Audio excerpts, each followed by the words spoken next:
सभी को मेरा सादर जय जिनेंद्र। बंधुओं, आज एक बात मुझे ख्याल में आई कि हर कोई दुखी है इस बात से कि कैसा गंदा ये अवसर्पिणी का हुंडा अवसर्पिणी का पंचम काल है। यहाँ नेता ही भ्रष्ट हो रहे हैं, नेता ही भक्षक बन गए हैं, मतलब रक्षक ही हमारे भक्षक बन गए हैं। कहीं न्याय नहीं मिलता, किसी भी फील्ड में आप चले जाओ न्याय ही नहीं है।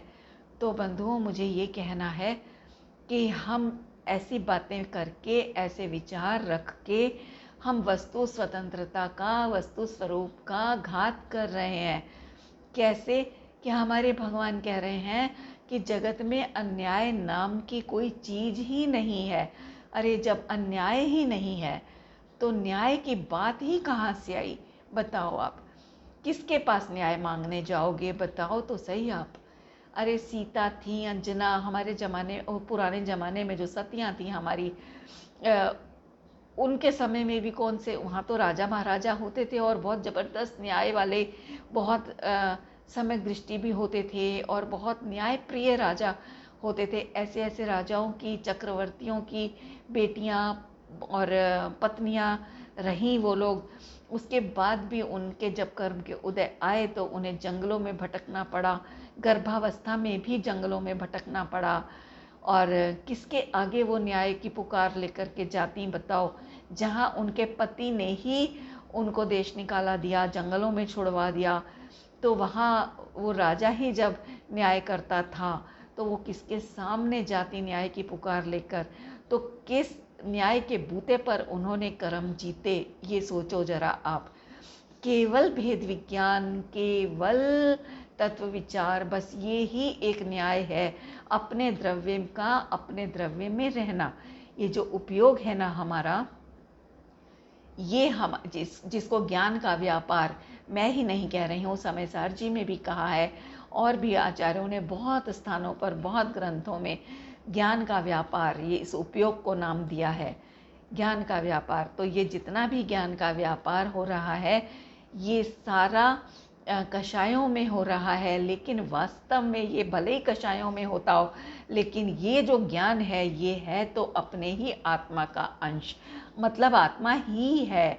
अब इसका व्यापार कहाँ हो रहा है वो एक अलग विषय हो जाता है, उसकी हम बात नहीं कर रहे हैं यहाँ पर कि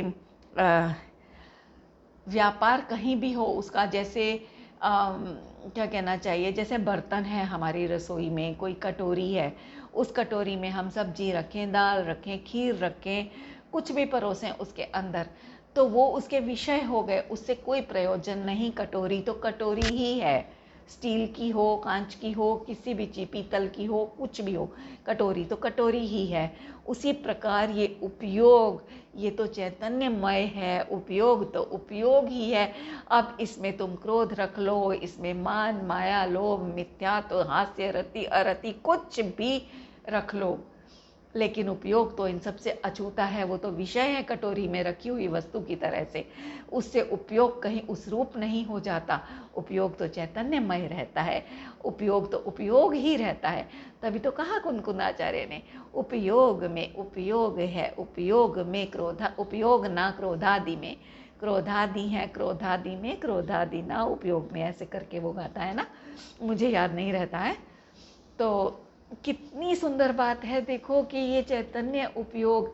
अब आप कहते हो न्याय नहीं मिलता, अरे यही तो आप अन्याय कर रहे हो अपने साथ, कि बाहर में कहीं न्याय व्यवस्था है ही नहीं। अगर होती तो मिलती, है ही नहीं। जो न्याय है, जो न्यायपूर्ण बात है, उसको तो हम विचार ही नहीं कर रहे।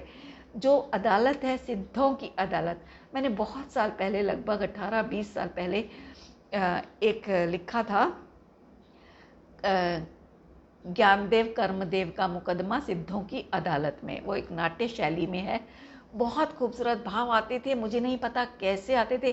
मैं भोजन बनाती जाती थी, गाड़ी चलाती जाती थी और अंदर से फ्लो आता जाता था। तो मैं गाड़ी चलाते चलाते जहाँ रेड लाइट आई फ़ौरन गाड़ी रोकी और पर्स में हमेशा पेन कागज़ तो रहते ही थे, फटाफट निकालती थी और उस पर लिख देती थी इस तरह से मैंने उसको लिखा। भोजन बनाती थी, फ़ौरन बच्चों को आवाज़ लगाती थी कि बच्चों आओ, कुछ पॉइंट्स आ रहे हैं, लिख लो फटाफट। तो मैं बोलती जाती थी, वो लोग लिखती जाती थी, मेरी बेटियाँ। इस तरह से वो मैंने कलेक्शन इकट्ठी करके, तो राजकुमार भैया उदयपुर वाले, उन्होंने उसको पुस्तकीकरण भी करवा दिया है। तो वो बहुत सुंदर मुकदमा है वो, आप लोग पढ़ना, अगर हो सके तो ऑनलाइन PDF फाइल मंगा लेना, बेशक भैया भी भेज देंगे, और मुझसे कहोगे तो मैं भी भेज दूंगी, कोई दिक्कत नहीं है। पुस्तक नहीं भी अवेलेबल होंगी तो कोई बात नहीं। तो मतलब कि अंदर से ये सब खुले, ये सारा कैसे खुले, पता कैसे खुलता था? क्योंकि अपने अंदर अपने को देखना, अपने स्वभाव को इस ज्ञानोपयोग की कटोरी में उठाना, रखना, यही तो न्याय है। न्याय नीति के काम ही नहीं करोगे तो बाहर में न्याय ढूंढते फिरोगे तो कहाँ से मिलेगा? अन्याय करके तो न्याय नहीं मिल सकता। अगर न्याय करना है तो अपने इस स्वभाव में आ जाओ, और इस स्वभाव में आने के लिए देवशास्त्र गुरु की शरण में आना पड़ेगा। उनकी शरण में आने से ही वो ही हमें बताएंगे, वो ही बता रहे हैं कि तेरा आत्मस्वरूप कैसा है। देखो, मोक्ष मार्ग प्रकाशक जी में भी पंडित प्रवर टोडरमल जी ने कहा है, 9वें अधिकार के अंत में शायद बोला है, न्याय नीति के ऊपर उन्होंने पर द्रव्य का अंश भी अपने में ना मिलाना और अपना अंश भी पर द्रव्य में ना मिलाना, इसका नाम न्याय नीति कहा है उन्होंने। और वही तो मैं बोल रही हूँ, उन्हीं की बात मैं बोल रही हूँ आप लोगों को कि ऐसा है। देखो, अपना द्रव्य पर में नहीं मिलाना, पर का अंश भी अपने में नहीं मिलाना, मतलब किसी भी बाहर की, मतलब शरीर की और शरीर से बाहर की बात नहीं कर रही हूँ मैं बात कर रही हूँ सिर्फ अपने दिमाग में चलते हुए जो नाना प्रकार के संकल्प विकल्प है ना, उनकी मैं बात कर रही हूँ कि किसी भी प्रकार से उनका अंश भी मेरा लगे ऐसा ना करना, कभी भी अपना न मानना, उन अंशों को कभी मत मानना। उसका नाम है न्याय नीति। और जहाँ उसको अपना मान लिया, अपने को सुखी दुखी मान लिया उनके निमित्त से, वही अन्याय अनीति हो गया। तो अब आप बताओ, अगर न्याय नीति करना है तो ऐसी जगह पर आओ ना, एक ऐसी अदालत हमारे अंदर विद्यमान है, जो हमारा स्वभाव है। इसमें आप आओगे, ये खुद ही छंटनी कर देगा, दूध का दूध, पानी का पानी। हंस की चोंच प्रकट हो जाएगी हमको। हंस की चोंच में कुछ ऐसा एक तत्व होता है जिसके संपर्क में आते ही दूध फट जाता है, और पानी पानी भिन्न, और पनीर पनीर जो उसका बन जाता है, जो भी बनता होगा, आज की भाषा में पनीर बोल रही हूँ, तो वो दूध उसकी ग्रहण कर लेता है वो। तो इसी प्रकार हमारे भी आत्म स्वभाव में, मतलब इस उपयोग की बात है। आत्म स्वभाव में ऐसा नहीं कुछ कि ये उपयोग अलग पड़ा है, विकारों में लिप्त, और अंदर एक आत्म स्वभाव अलग पड़ा है जो इन सब से अछूता है। वो बात बिल्कुल नहीं लेना। बात जितनी भी हो रही है स्वभाव के नाम पर, इस उपयोग को उठाना, क्योंकि जो मिलेगा इसी में मिलेगा, इसके बाहर कुछ भी नहीं मिलेगा। क्योंकि कोई स्वभाव और है ही नहीं जो इससे हट करके पड़ा हो। कहाँ ढूंढोगे? इसी उपयोग में उठा पटक करो, इसी में ढूंढो, देखो आपको सब कुछ मिलेगा यहाँ पर। ये हमारा उपयोग एक समय की पर्याय इतनी बलवान है, इतनी बलवान है कि मैं क्या बताऊँ आपको। आप खुद देखो तो आपको पता चलेगा।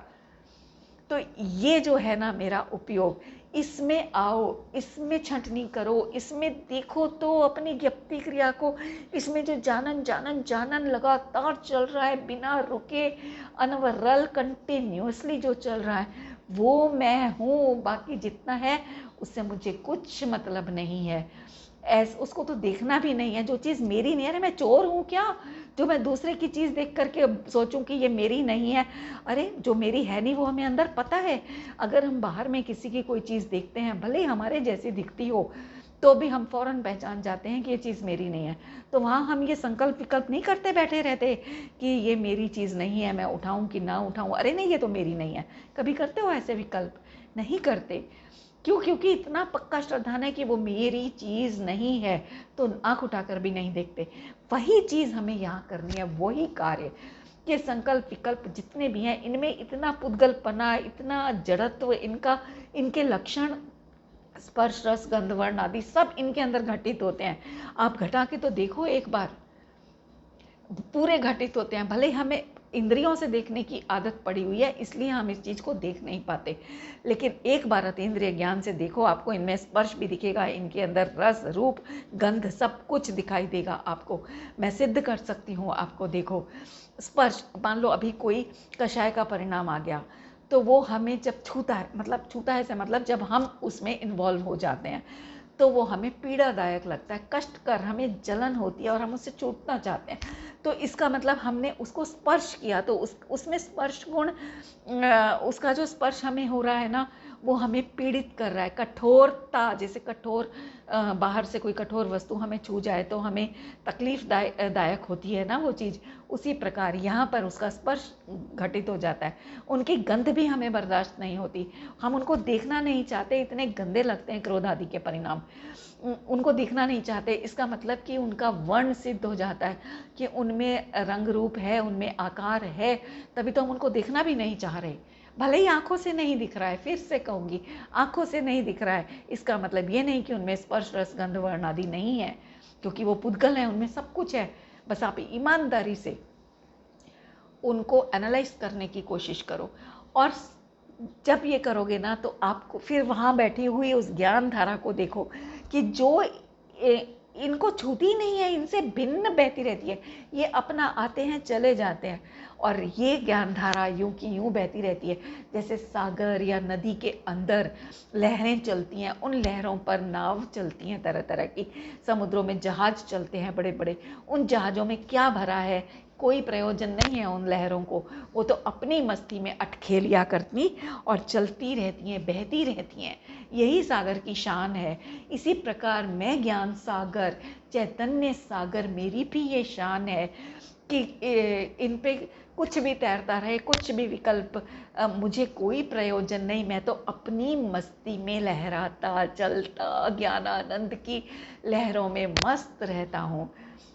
ये है मेरा स्वभाव। जैसे सूरज की किरणें, सूरज कितना दूर है, वो थोड़ी ना डायरेक्ट धरती पर आता है, मगर उसका प्रकाश, उसके प्रकाश में कुछ भी प्रकाशित होता रहे, रतन प्रकाशित हो जाए, कीचड़ मल प्रकाशित हो जाए, उसे कोई फर्क नहीं पड़ता, प्रकाश मैला नहीं होता।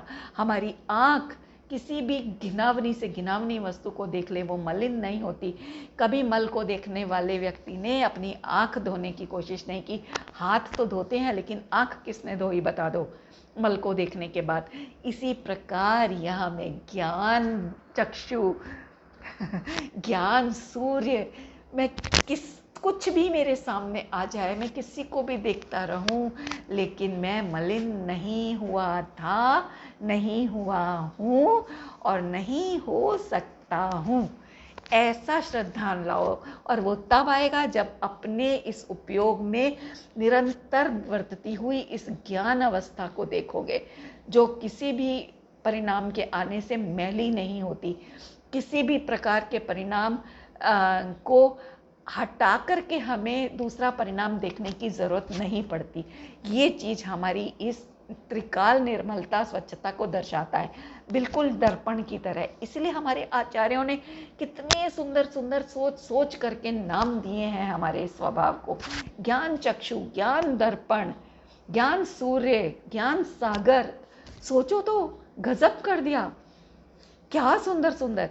कि दर्पण के सामने, अगर दर्पण के सामने कोई एक वस्तु रखी हुई है, वो उसमें दिखाई दे रही है, तो दूसरी चीज को दिखाने के लिए उस वस्तु को हटाना नहीं पड़ेगा, उसके सामने ले आओ, वैसे दिख जाएगी। तो इसी प्रकार ये सारे राग आदि भाव पड़े हैं, तो पड़े रहने दो ना, इनसे नजर हटा लो। बस नजर हटाओगे जहां, वहीं तुम्हें तुम्हारा ये अथाह सागर ये दिखाई दे जाएगा। एक बार देख के तो देखो, कभी दर्पण के सामने खड़े हो जाओ और दर्पण को निहारो, अपलक निहारो। आंखों की भी एक्सरसाइज हो जाएगी इसी बहाने, आपकी नेत्र ज्योति बढ़ जाएगी, अंदर से ज्ञान नेत्र की ज्योति बढ़ेगी, और बाहर से तुम्हारी इन जड़ आंखों की भी रोशनी बढ़ जाएगी। सोचो, एक पंथ दो काज। तो एक बार देखो, उस दर्पण को देखो, अपलक देखो। आप एक पल ऐसा आ जाएगा, रोज अभ्यास करोगे ना, तो एक पल ऐसा आ जाएगा आपके जीवन में, जब आप महसूस करोगे कि कोई प्रतिबिंब आपको वहां नहीं दिखाई दे रहा है, और दिखाई दिया तो दर्पण, कोई केवल दर्पण, केवल दर्पण। कभी देखो ऐसे ही सूरज को भी देखो, मैं तो सूरज को भी तो बहुत देखती थी पहले। सूरज को देखो कि सूरज के अंदर कहाँ है कुछ भी जगत की वस्तु। अगर एक टक सूरज को देखोगे थोड़ा आंखों में जोर पड़ेगा, लेकिन एक बार देखने का प्रयास जरूर करना, आपको दिखेगा वहाँ केवल प्रकाश का पिंड, केवल प्रकाश का पिंड, कुछ भी नहीं। और भले ही आंखें चौंधिया जाएं, इसी प्रकार यहाँ भी ये जो मिथ्यात्व की आंखें हैं ना, पर दर्शन की जो आंखें हैं ना, ये भी चौंधिया जानी चाहिए। एक बार अपलक होकर के अपने इस उपयोग में, अपने इस अथाह ज्ञान सागर को देखो, तो जो इसको अपलक देखने का अभ्यास करोगे तो ये मिथ्यात्व की आंखें ऐसी चौंधिया जाएंगी कि ये नेत्रहीन हो जाएगा। नेत्रहीन तो है, मतलब एक शैली है, बस अलंकारिक शैली, कि ये बिल्कुल अपंग हो जाएगा और हमारी दृष्टि गजब, हमें केवल ज्ञान की दृष्टि प्रकट हो जाएगी। सोचो आप, केवली समान स्वभाव है, प्रकट भी हो जाएगा ऐसा। तो बंधुओं, मैं क्या कह रही थी कि जो हम ये रोना रोते रहते हैं पंचम काल है, नहीं, पंचम काल का दुख नहीं रो, पंचम काल नहीं है, ये तो चौथा काल है। देखो कैसे, यहाँ हम न्याय की बात कर रहे थे ना, यहाँ पर ईमानदार न्यायाधीश नहीं है, तो क्या हुआ, दुखी होने की बात नहीं है। अरे ये तो प्रसन्नता की बात है, ये तो नाचने की बात है, और वस्तु स्वरूप की न्याय व्यवस्था का दृढ़ श्रद्धान करने की बात है, श्रद्धान को और अधिक दृढ़ करने की बात है। कितनी जबरदस्त ये बात है। सोचो कि यहाँ ईमानदार न्यायाधीश नहीं मिलते, कैसे मिले, तुरंत विचार करो कैसे मिले, क्योंकि जगत में न्याय करने की व्यवस्था ही नहीं है। कोई द्रव्य किसी अन्य रूप से, पर द्रव्य रूप से परिणमन किया ही नहीं, किसी भी द्रव्य की एक भी पर्याय नहीं, किसी अपने ही द्रव्य की अन्य पर्याय के रूप से भी परिणमन नहीं किया, तो अन्य द्रव्य की पर्याय तो पता नहीं कहाँ रह गई। तो जब ऐसी अन्याय की ही संभावना जहाँ नहीं है, तो वहाँ न्याय किस बात का। तो ये तो बहुत सुंदर बात है, ये तो चौथा काल है कि यहाँ हमें कदम कदम पर ऐसे प्रसंग मिल रहे हैं, ऐसे निमित्त मिल रहे हैं जो हमें हर पल पर वस्तु स्वरूप को हमारे सामने ला करके खड़ा कर देते हैं। बस अब हमें उठाना भर है उनको, अगर हम नहीं उठाएं तो हमारी गलती है। हमें तो कदम कदम पर एक एक वस्तु, एक एक व्यक्ति, एक एक घटना, एक एक पेड़ पौधा, पत्ता, पानी की एक एक बूंद, हर कुछ हमें वस्तु स्वरूप के दर्शन कराता है। सोचो, न्याय दिखाता है, हर समय न्याय व्यवस्था हमारे सामने उपस्थित करता है। अब मैं बताऊं, जब मैं स्विमिंग पे जाती हूँ, आजकल तो नहीं जा रहे हैं, पहले जब जाती थी तो मैं तो पानी से बातें करती थी। पानी के अंदर भी मैं यही विचार करती थी कि देखो मुझे कितना आनंद आ रहा है इस पानी के अंदर, जो बाहर की गर्मी थी उसकी भी तपिश शांत हो गई पानी में आकर, और एक एंटरटेनिंग लगता है, बहुत मन भी रिलैक्स्ड हो जाता है। तो मैं ये विचार करती थी कि अच्छा, अभी ऊपर ऊपर तैर रहे हो ना बेटा, इसीलिए तुम्हें बहुत अच्छा लग रहा है इसके अंदर, जरा इसके और अंदर चली जाओ, सांस रोक के जब पड़ी रहोगी ना, पड़ी रह के तो दिखा दो एक बार, एक मतलब 10 सेकंड 15 सेकंड तो मुश्किल से सांस रुकती नहीं है, और मज़ा आ रहा है तुम्हें इसमें, एक बारी सांस रोक के दिखा दो, और या सांस लेकर के अंदर उतर जाओ एक बारी पानी के, फिर देखो कितना मज़ा है तुम्हें। कहीं डूबते हो, नदी में चले जाओ, सागर में चले जाओ, डूबते हो, पता चल जाएगा कितना आनंद है इसके अंदर। इस तरह से मैं पानी से बातें करती थी कि, और पानी से पूछती थी कि हे जल बता, तू ही बता मुझे कि तू क्या मुझे आनंद दाता है मेरे को इस समय पर, या अगर मैं कहीं कुछ स्टेप गलत कर बैठूं गलती से, या कहीं खांसी आ जाए, कोई एक आधी बूंद पानी नाक में या मुंह में चला जाए गलती से, तो उस समय तो तू मेरी मौत का कारण बन जाएगा।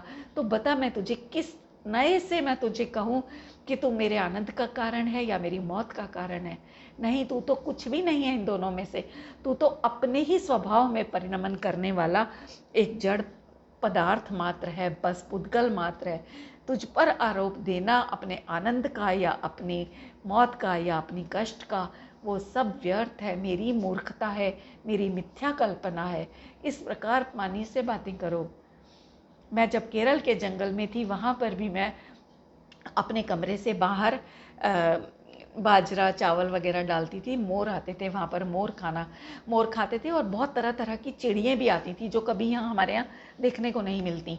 बर्ड सेंचुरीज में जाओगे तो वहाँ फिर भी मिल जाएगी, पर यहाँ नहीं दिखती। वहाँ पर ऐसी ऐसी चिड़िया आती थी, सब खाते थे।